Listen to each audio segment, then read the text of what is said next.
Up Podcast! Happy Monday morning. Happy Monday morning. Kung nanood na kayo ng House of the Dragon, don't say anything because we have not seen it. Okay, so shush. Monday morning for the pods, we will upload shorter episodes this week.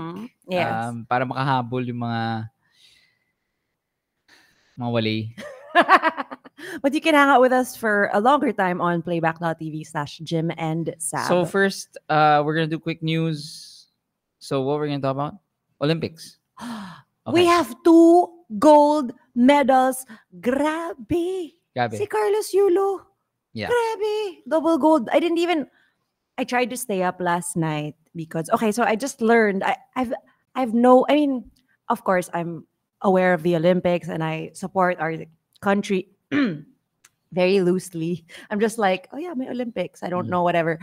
But nung Saturday night, Von of the Linya Linya team, she taught me how to search. Kasi kami nga Jim, diba, yung question namin last week was like, sabi na yung mga tao nito, like, where do you even watch it? She showed me, you simply Google Olympics, Philippine team, and then may makikita kang schedules doon. Makita mo kung ano yung mga sasalihan ng Philippine team. And so I was so into it. And I was able to, my first ever I watched Olympics live. That was when Carlos Yulo got the gold medal. So parang ako, oh my gosh, the one time I watched, he won a gold? That was, so sobra akong, oh my gosh, like, I feel so... We were watching it together. Yeah, with Ali and Rach. Sobrang, wala lang, it was so, I felt honored. Yeah. Didn't you feel that? Yeah. And sobrang nakakilig. Super. And then so I was, through the weekend, I was into watching our team and Carlos Yulo won again last night nung vault. Hindi mo pa napanood yun, no? Anong oras yun? 10:59 ata kagabi. So, you want to watch that one? We can watch super it short later lang. Dun sa playback. Gusto mo? Sige. Diba? Okay. Kasi sige. Tama. This is... So anyway, and now, what's happening? Di ko alam. Ayun, so should we talk about it? Well, tapos na yung mga laban niya. But so he's not competing in anything else, right? Or meron pa ba? But anyway, so he's probably not gonna listen to this, right? So we can talk about it. Apparently his mom is, how do I say this? How do I word this? His mom is giving interviews where it's giving cringe.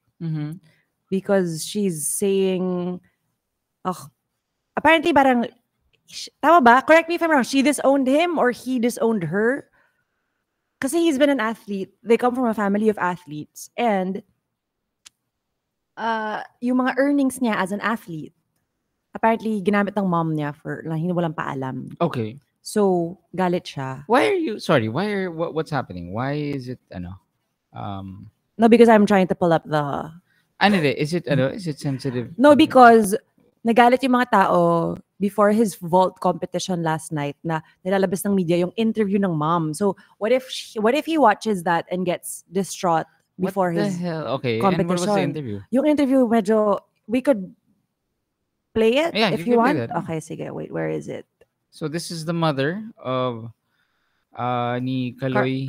Carlos Yulo mom. Wait. Ayan, ito. Wait. Hindi ko pa na-share. Hold on. Select stream. Screen share. Okay.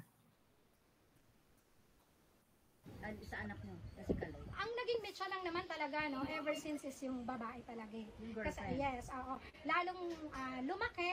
Tapos, parang nagkaroon kasi ng training camp si Kaloy.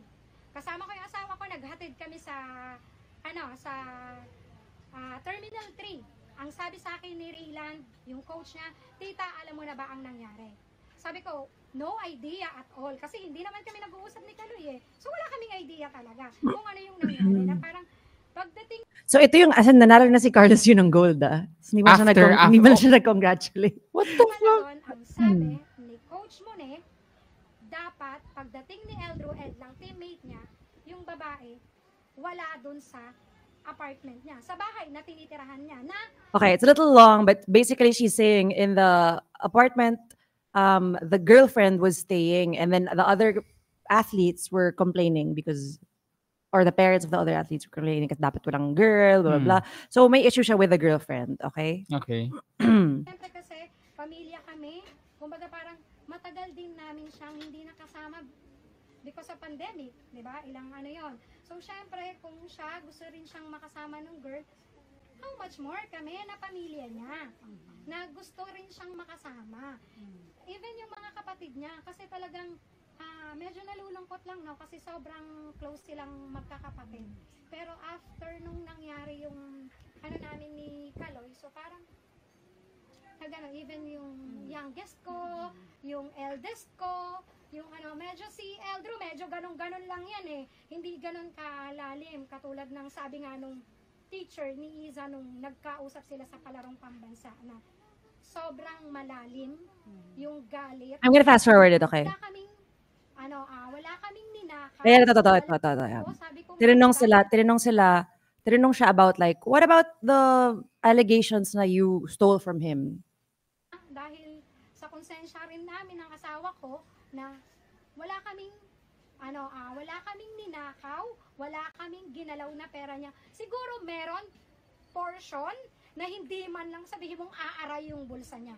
Na parang no. Kasi yun na naman namin in-invest sa bahay ng para 'di ba na makita din niya na eto kahit paano sa bahay man pwede niyo pong Oo, yun yung sa bahay na pwede mo masabi na ay may remembrance ako sa pera ko.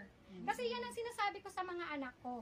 Every time na magkakaroon sila ng cash incentives, malaki o maliit, sinasabihan ko sila na bumili kayo yung merong maaalala nyo na ay galing to sa palarong pambansa, ay galing to sa Yeah. Oh my God. Grabe yung, wala kaming ninakaw. Siguro portion na hindi aaray yung bulsa niya. Parang, yeah, so nagnakaw ka nga.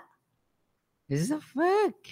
Yeah, so she didn't even say congratulations. Like, yeah, apparently there's a whole like backstory to it.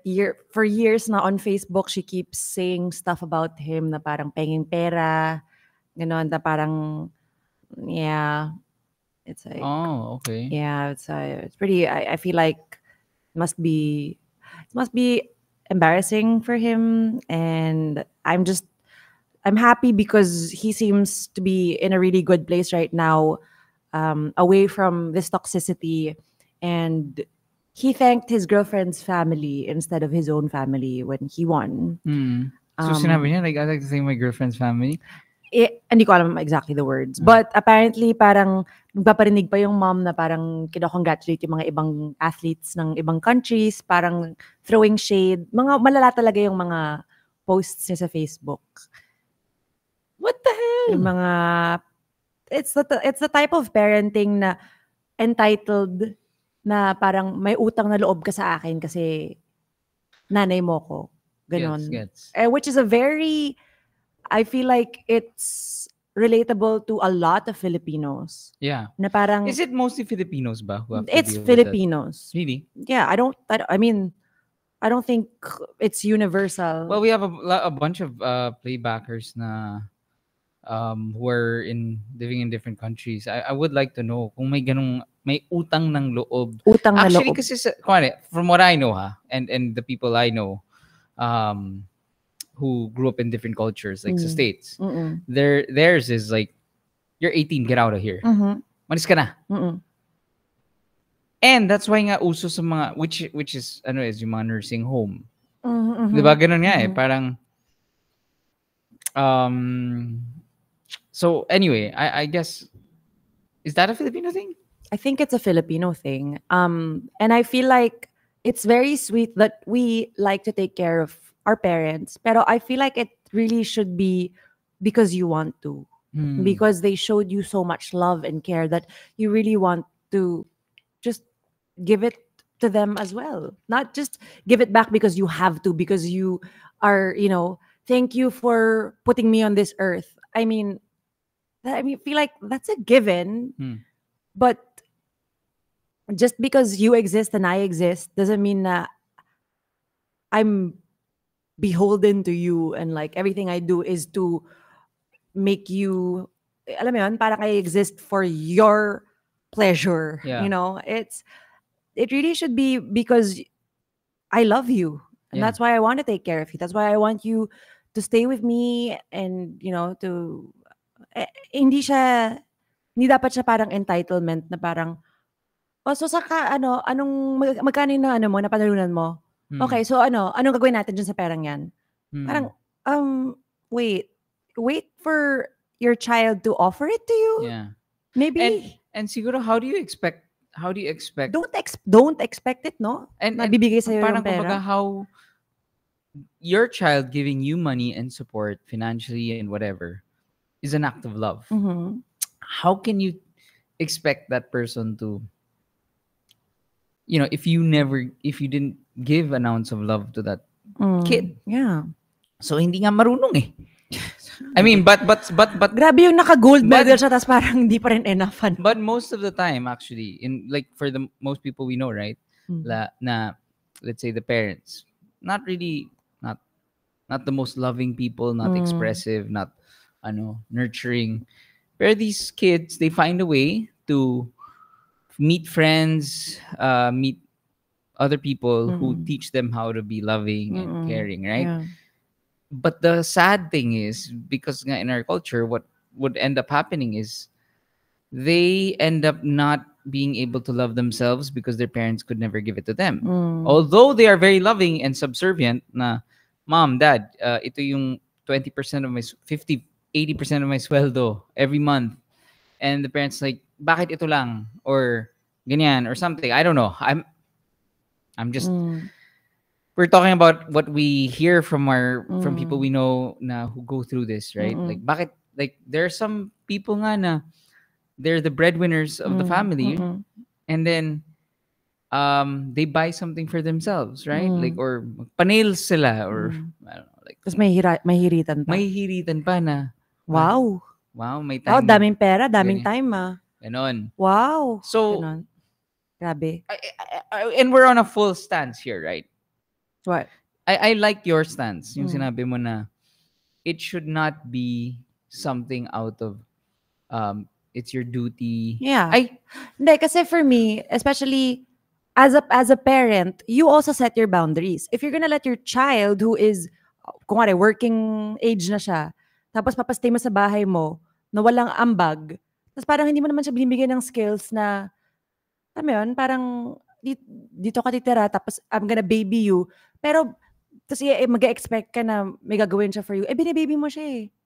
Gets mo? Gets mo sinabi ko? Yeah. Do I make sense? Yeah. Na parang you're babying your child, tapos biglang magagalit ka kasi, tapos biglang feeling mo parang you're being, alam mo yun? Gets mo? Yeah.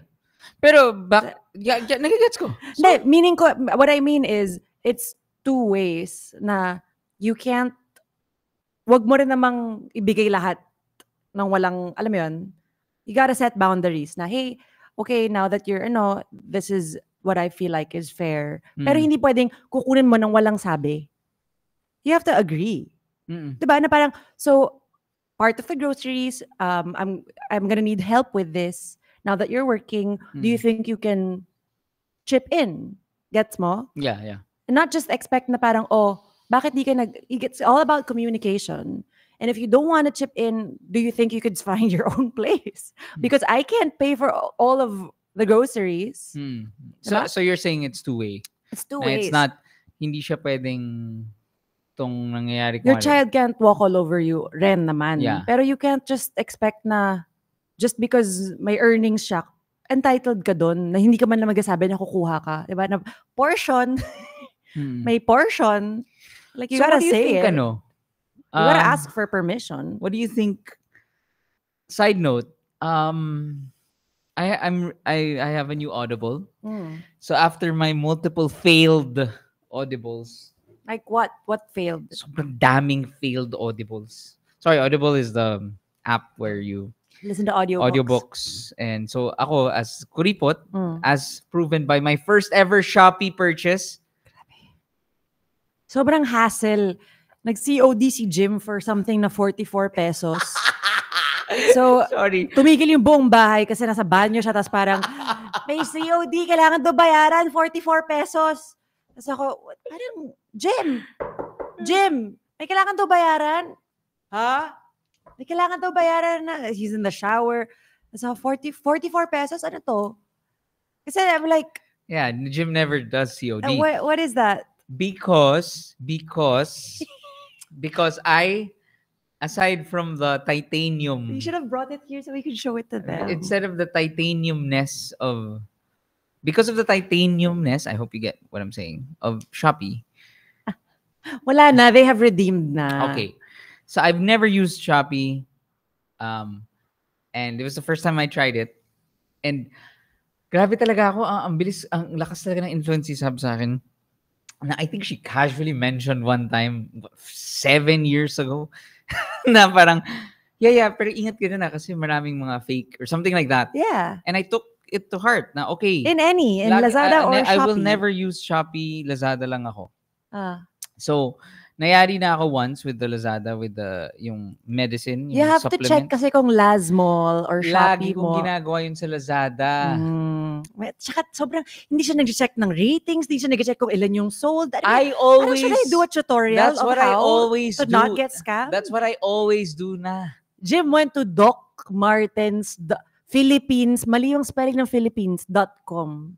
And he was about to buy DMs. Sobrang, he is such a target for scams. Please don't target him, guys. Ang point ko nga is hindi nga ako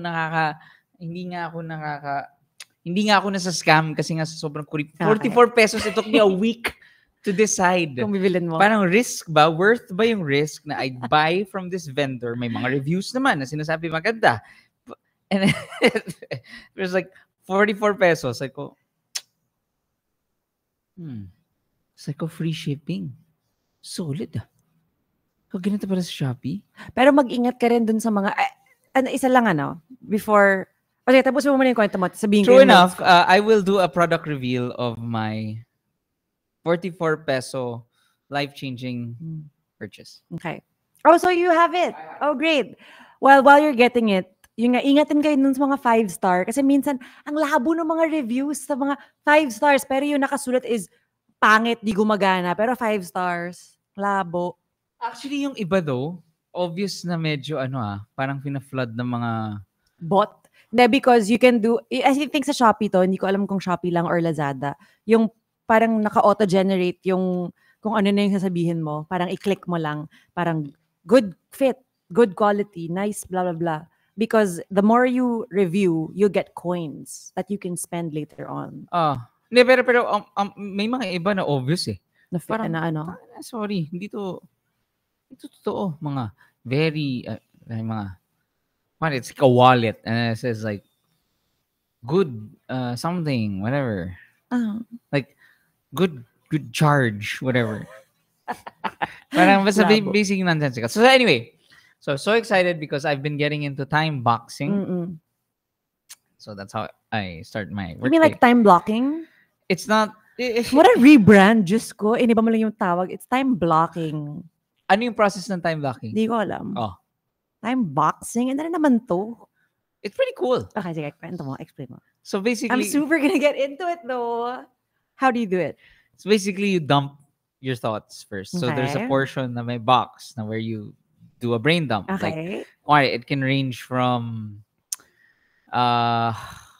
buy shit at Shopee to insurance for the boys and blah blah blah. As in, you dedicate like 5 minutes of just like what's on your mind? Yeah, blah blah blah. And then the next box is like from that list, like you prioritize your dump. So you look at the garbage and then you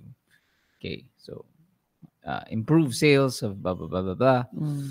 And then right after that is a schedule of the day. Mhm. So it makes the flow is like, which is what I have been pushing for myself. Dati pa na I don't ever want to waste a day doing a lot of shit and not doing anything substantial. I and by Sabi's raising her hand, but she's making fun of herself now. It's not true. So, I was so work. Wala ka naman. Work. Sabi, I was so excited by the way to do an episode sana. I meron akong gym class eh. Oh. Yeah, Do it for tomorrow. for tomorrow. Wait, no? pakita mo muna yung binili ito mo. na nga. Okay. So sobrang excited ako gawin tong time boxing thing because I've been doing it mano-mano in the Linya Linya planner. So nagmamano-mano ako. Tapos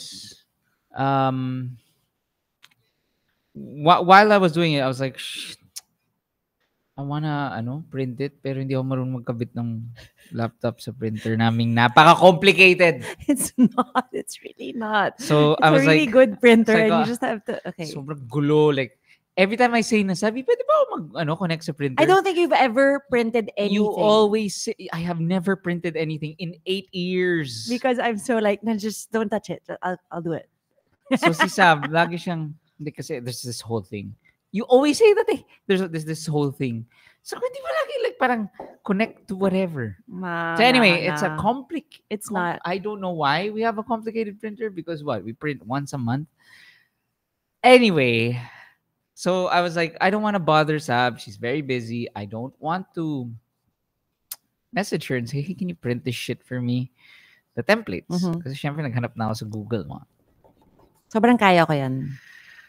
Anyway, napunta ako nung nag-google ako, naghanap ako ng templates, napunta ako, sa nakita ko, Shopee. Cute. That's so cute, guys. So, sabi ko, Shopee. Tapos, sabi ko, okay, cool. Tapos, I tried. Sabi ko, ayoko nga mag-Shopee. So, tumingin ako sa Lazada. Time boxing. Puro box. Or iBox. Studio box. Whatever. Eventually, somebody knew the term time boxing on Shopee? Yes. See? So eventually, I bought it. So excited for It's like. so cute, guys. It's so nerdy of Jim. I love it so much. I was so excited. So again, it took me days. Like, kasi it was on my reminders list. Like, buy the Shopee thing. Tapos ako like, Cute. I'd look at it and I was like. So in fairness to me, that's what I procrastinate the most. Diba? Yeah, buying a 40 peso. Hindi, pero I mean, mga shitty stuff like that. Yeah. Mga small, like it's like, it feels like the weight of the world Grabe. is on my shoulders Grabe to. regarding this purchase. For weeks, guguluhin niya ako ng sabi, bilhin ko ba itong 100 peso charger na to? Just fucking buy it! Okay, go show it na. Grabe naman to. So excited na it's gonna be my power pad. 44 peso power pad. This is gonna change my life. So excited to like map out my brain. So I was assuming it's gonna be a big notepad. So yun, when it arrived, medyo disappointing yung size. It's not that bad. How can I do a brain dump? It's so small. Brain dump, But it's so cute Pero though. tingnan Can mo I just nga. show it to the screen? It's so cute because it's such a I don't know anybody. It's so cute. It's a very girly, sorry. I didn't mean that. Wag na. Wag mo na ipakita ko. I don't want the brand to. No, but it's like I'm just showing how actually cute ng design. Yeah, pero ang cute ng design, and ang cute ng brand din. Like, ang dami nilang mga stuff na Pina-away, Hindi, wala naman. I'm the one who didn't read the specs. Yeah, you did not. So I can actually print a bigger. So you want a letter size ba? Gusto ko letter size. Okay, like, I can sobrang do that laki. for you. Gusto ko sobrang laki. I can do that Gusto ko for kasing you. laki ng picture frame. I can do that for you. Gusto mo i-laminate ko? Anong colors gusto mo? And I'll spend like 2 hours choosing Sorry, colors can and I just, fonts. before I get canceled, yung, me saying it's, Send link. me saying girly, Is that bad? I said kasi it's No, I think you meant it as a cutesy. I compliment. meant it, yeah. Very clean. And because if it looked boy, Yuck. Okay, you are digging. hindi. If it looked manly, then it would look very, kalat. Would look ugly. Yeah, exactly. It's very pretty. Okay. Yeah, and that's what I meant. Pretty. Okay. Okay. Like there's a cute cat and It's okay. I get it. there's a cute coffee cup. All right. Meron pang you- drink your water, B. Bakit B? bitch. Ah. Really? It's like, drink your water, B. That is so Kaya kapon pa ako like, ano to B? So I think it's maganda siya. So you i-ex mo siya pag nakainom ka na ng tumbler mo, ganon, or a glass. Cute. Mm. Okay. I will make that Okay. for you. And also, you know what? I will start. We should make an affiliate link of like the stuff that we like, Mm. and then post it on bit.ly/podkids after party. Yeah. Yeah, we should do that. Yeah. All right. AKA never to be seen again. By podcast, staying for the playbackers, we're gonna watch the Olympics. Bye.